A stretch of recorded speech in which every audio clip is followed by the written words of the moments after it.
Good afternoon sa inyong lahat, sa masugid kong mga taga-suporta at mga naniniwala sa akin. At eto nga po, tayo aalis at pupunta tayo ng Manila at kakaunin ko ang aking isang pamangkin. Kasama ko na po dito si Troy, si Anton at si Egoy at si Ate Janet at aatid ko po sila. At ayun nga po, syempre, tayo ay pupunta ng terminal at yun nga po, meron silang pupuntahan at ihatid po natin. Syempre, tayo ay hindi po mapapasama, nagkakatawanan lang po kami dyan.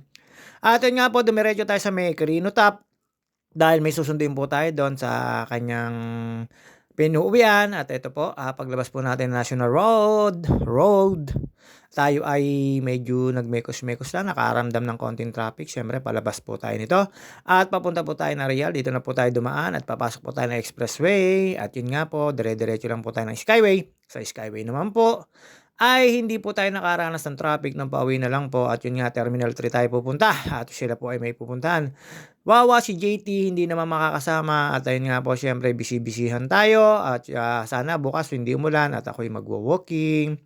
At dito po, dire-diretso lang po yan, konting traffic lang po at lalo sa expressway medyo malapad na po at marami na pong kalsada.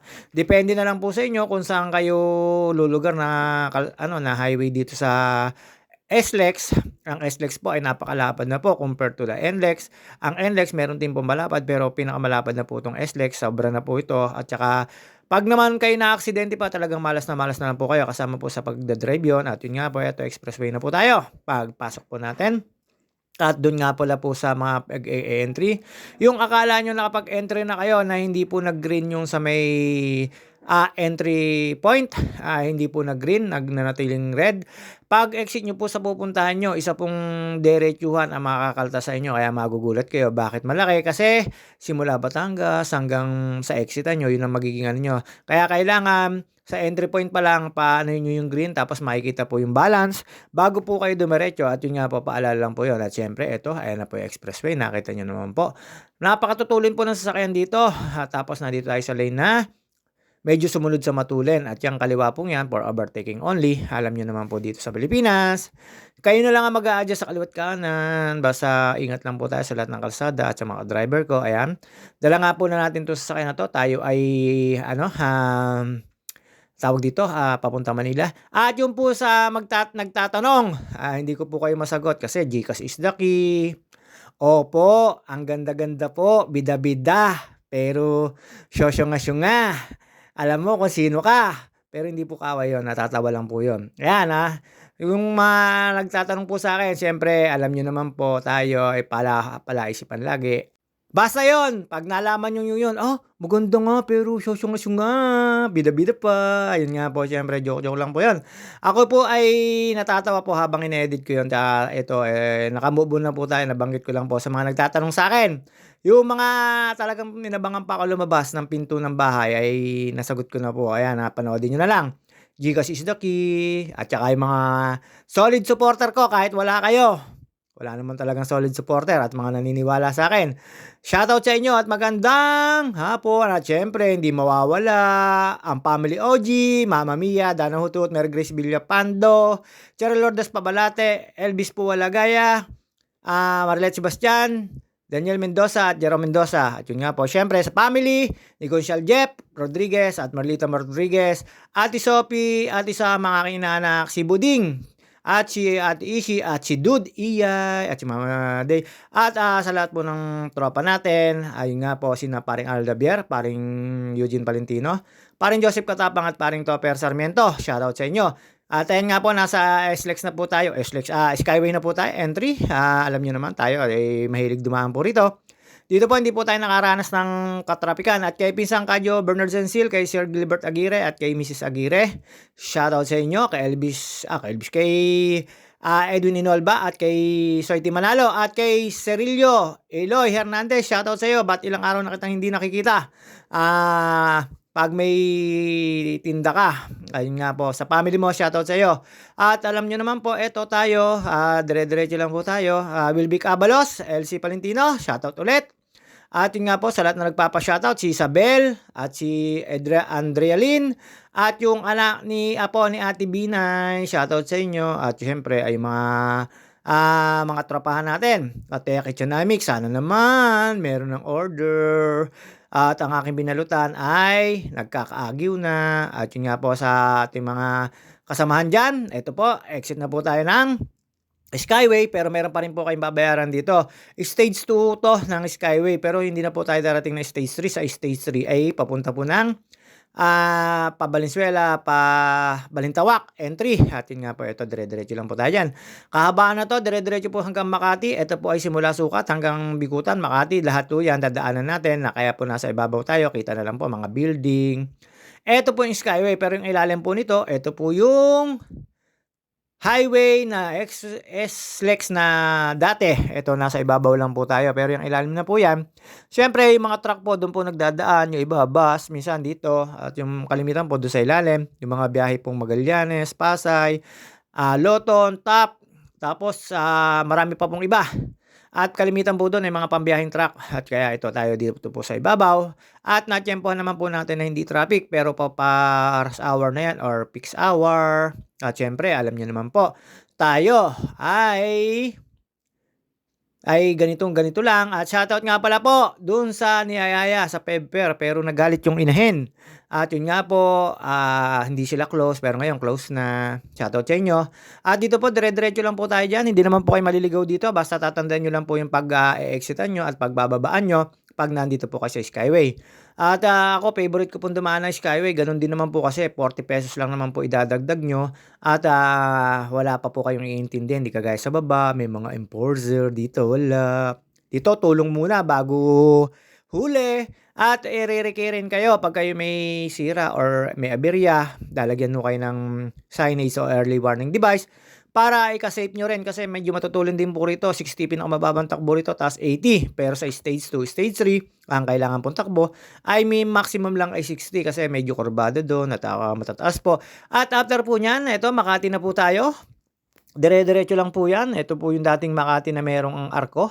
Natatandaan ko pa yon. Siyempre, pagka ganun inabot mo yon, ibig sabihin, 70s, 80s ka ng pinanganak. At yun nga po, ito, dire-diretso lang yan. Nakita nyo naman po, wala pong ka-traffic pa. Itong kahabaan po yung Skyway na to. Tandaan nyo po, ang Stage 1 ay nasa May Alabang hanggang Sukat or Makati. Ang Stage 2, Makati hanggang Nagtahan. Ang Stage 3 ay simula Nagtahan hanggang Quezon Bonifacio, ano pa ba yung basta marami po doon hanggang Balintawak entry. Ayun nga po, yun yung mga tawag dito sa Skyway na to. Pero lahat po siya Skyway. May stage lang. At syempre dito marami naman po tayong nakakasabay dito. That maximum lang natin ay 80. Tumatakbo lang po tayo ng 70 rito. Syempre ayaw natin ma-overspeeding kahit papano. Wag tayo mapara. Or pwede naman kayo tumakbo, depende lang din sa'yo. Pero nakita nyo naman po, napakahirap pong intindihin yan. Solid white lane, di ba? Pero napauobliga ka na umovertake sa liwa, umovertake sa kanan. Pero madali naman pong intindihin yan sa mga legit driver. Basta ako, yung solid lane, white lane na yan, marker yan, pwede kang maging pasaway, pwede kang hindi. Basta walang nakakakita sa'yo at walang nakakapag-video para mag-viral. Alam nyo naman po. Medyo nakakalito lang po kasi yung mga line-line dito sa atin. Ano, nyo, sa kaliwa merong yellow lane. Sa kanan naman, meron ding solid yellow lane. Di ba po? Ayan naman po ay, syempre, kayo na po unawa. Basta yun, hindi ko alam kung paano po paliwanag yan. At ayan, dire-diretso lang po tayo, ka-JT, sa lahat ng ka-driver ko. Ingat-ingat po tayo. At sa lahat po ng kabusitan ko, joke-joke lang po. Pero syempre, ayan, medyo nakaramdam na po tayo ng traffic nito.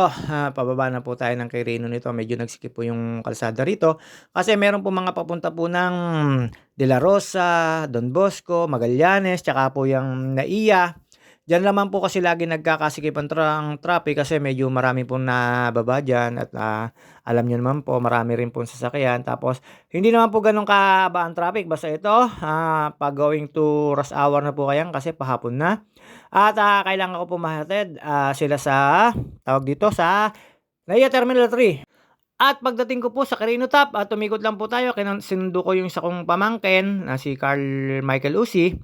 Ay tayo ay kumain ng tusok-tusok. Siyempre, favorite natin yon. Hindi naman tayo suplado. Basta meron lang makakain. Okay na. At alam nyo naman po, medyo umaano yung panahon.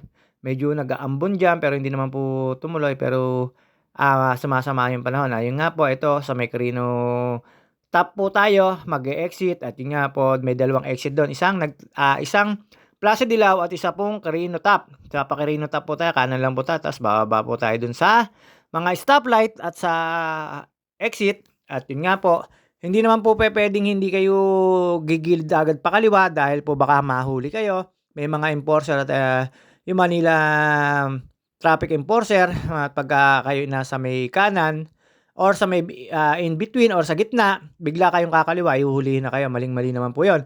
Kaya sa mga taga-probinsya na pupunta ng Manila, ugaliin niyo na 'pag kayo kakanan dapat nasa right lane na kayo, 'pag kayo kakaliwa dapat nasa left lane na kayo. 'Wag na 'wag kayong basta susugal sa stoplight. Ang kapalit po nun ng paghuli 'pag 'di ka makikiusap ay kakamot ka sa ulo na hindi makate.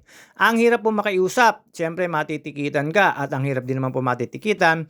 Although 5 years ka lang naman mare-renew, hindi mo maire-renew yung 10 years. Kaya 'pag may record ka, yun din po ang mahirap. Pero makakapag-renew ka naman. At ayan, siyempre, dire-diretso lang po tayo. Nakita niyo naman po yung mga building dito sa Makati. Naglalakihan pero kapantay mo na kasi medyo mataas din po ang Skyway. At dito po sa ilalim niyan, siguradong sigurado po ako, medyo may katrapikan diyan kasi mga truck po ang nasa ilalim niyan at marami rin pong pampasahero sa ilalim. Kaya ito sa Skyway, puro private vehicles lang. Wala naman po ditong pambiyaheng truck. At 6-wheeler lang po ang pwede dito. At hindi ko po alam kung anong policy nila. Kung hanggang ilang tons ang kanilang pwedeng paketin dito at kung anong oras. Yan lang po hindi ko mapapaliwanag. Basta ako, kahit anong private vehicles, wag lang tricycle, motor na pababa sa 400cc at wag lang kalesa, hindi ho pupuwede rito, alam niyo naman at saka bike, hindi ho puwede rito. Kahit ano pong sasakyan na private vehicles basta 4 cylinder at saka po siyempre, wag lang po kayo titigil sa gitna dito at magbababa ng pasahero, 'di joke lang po 'yun. Basta ayan, lampas lang po tayo ng Amorsolo, Don Bosco, Makati po 'yan. Dire-diretso lang po tayo sa Quirino at pagdating po sa Quirino baba po tayo tapos liko lang po tayo do'n sa may mismong LRT, pakaliwa at do'n po natin susundin si Kemo. Pagdating po do'n sa kanyang unit, tayo ay kumain po ng tawag dito, tusok-tusok. Ito yung sinasabi ko sa inyo, 'pag pakaliwa po kayo, hindi po pupuwedeng sa may kanan kayo ay legit po matitikitan kayo. Ayun na po yung kalakaran. Ay, yan naman po talaga yung dapat gawin. At ayun, nakita nyo, green pa pero naka-stop kami. Hindi namin pwedeng harangan hanggat di gumogo yung nasa unahan na yon, yung sa may, kung makikita nyo po yun, nasa may papuntang top, yung papunta mismong ilalim ng LRT. At ayan, nakita nyo naman po, naghihintay po tayo. Hindi po tayo pwede basta mabante kahit nandiyan po tayo sa unahan. Naka-green po pero hindi po ako sumugal. At yun nga po, pagka green, dumiretso na po tayo dito at ayan yung sinasabi ko sa inyo, nasa ilalim na po tayo ng LRT. At dito po mag-u-turn lang po tayo, abangan nyo lang po yung red signal or green signal. Pag green signal, wag po kayong kakaliwa, wag po kayong mag-u-turn, dapat antayin nyo po yung red. At yun naman po ay talagang may U-turn slot naman dito pagka U-turn po natin. Parada lang po tayo dito sa isang kainan at nakita ko po na may tusok-tusok. Siyempre, alam nyo na, kakain tayo ng tusok-tusok kaya lakad po tayo dito. Ayan o, parang taga rito. At syempre, hawak po natin ng maigpit ang cellphone. Baka mamaya medyo mulbot. Ayan. At nakita nyo naman po, ayun ang pisngi nung ayun po nakaparada yung sasakyan doon. Eto ang nakita ko, syempre hindi tayo kakain dyan. Mukhang masarap po yung sauce at saka ang sarap nyo po talaga. At sarap din po. Kwek-kwek at kikiam ang kinain ko po dyan. Ayun, solve na po tayo. At nung dumating na po yung aking pamangkin, ayun, dumiretso na po tayo at eto, inabot po na tayo ng dilim, papunta na po tayo ng departure at makita niyo po ang hahatid ko ay ang aking ate. Pasok lang po tayo dyan dito, hindi naman po mahigpit dito. Mababait na po pati yung mga guard dito, hindi ka basta uhulihin at nagba-viral po sila. At syempre, pagpanin niyo po dito sa departure, Terminal 3, medyo hindi na po kayo maliligaw, hindi na kayo mahihirapan, basta sundan nyo lang po yung mga signage, medyo paikot-ikot lang din po dito. Malapit na po matapos ang mismong exitan dito. Hindi pa lang po nag-ooperate pero malapit na po kaya hindi kayo maliligaw. At syempre, hindi na po tayo magtatagal sa video at bababa at hahatid ko na po sila dito. See you on my next video mga ka-JT. Salamat sa suporta. Babus! Hanggang dito na lang po muna tayo. At ihahatid ko na po at bababa na po ang Donya, ayan makikita niyo. Gloria Macapagal Arroyo ang style, merong lagay sa leg at magwi-wheelchair pa raw siya at nahihilo.